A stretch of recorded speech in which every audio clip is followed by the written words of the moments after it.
On January 17, 1991, the world watched a horrifying spectacle, the first war to be covered by live television. It was the bombing of Baghdad, the start of Operation Desert Storm against Iraq and Saddam Hussein.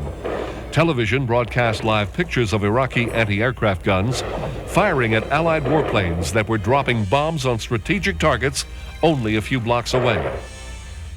The war's prelude began on August 2, 1990, when Hussein's forces invaded neighboring Kuwait.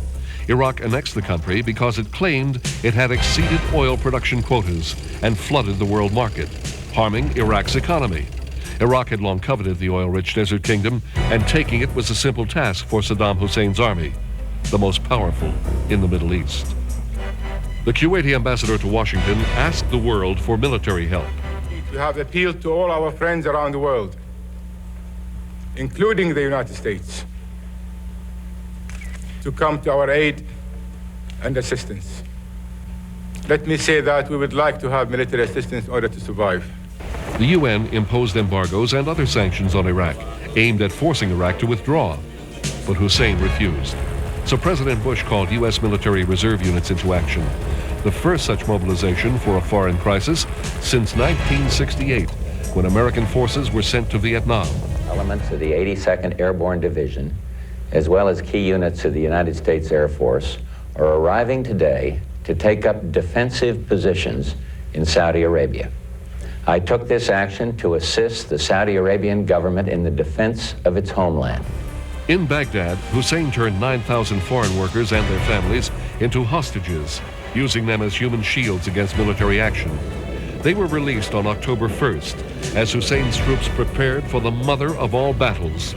In nearby Saudi Arabia, Allied forces were also gearing up for war.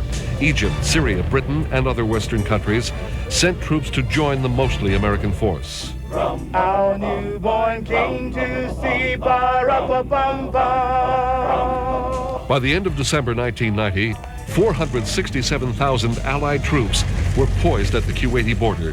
They faced over 500,000 Iraqi soldiers. Hit them hard. Yes, sir. We'll kick your ass.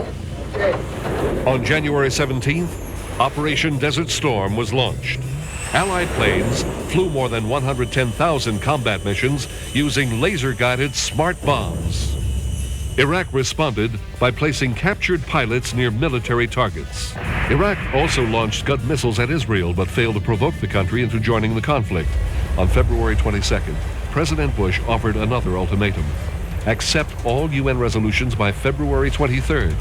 Hussein ignored the demand. So on February 24th, the Allies launched the ground war against occupied Kuwait and Iraq.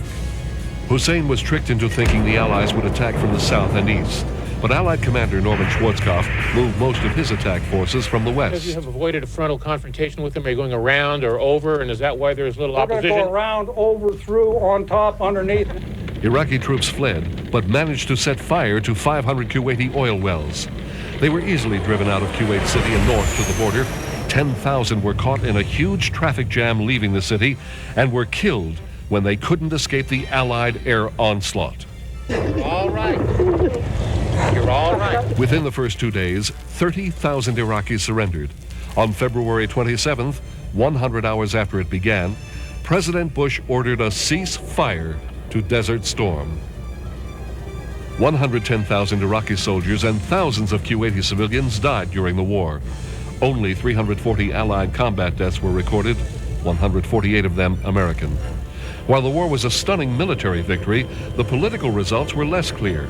At the end of the year, the Iraqi military was still strong enough to quash 2 civil uprisings, and Saddam Hussein remained in power and continued to threaten peace in the Middle East.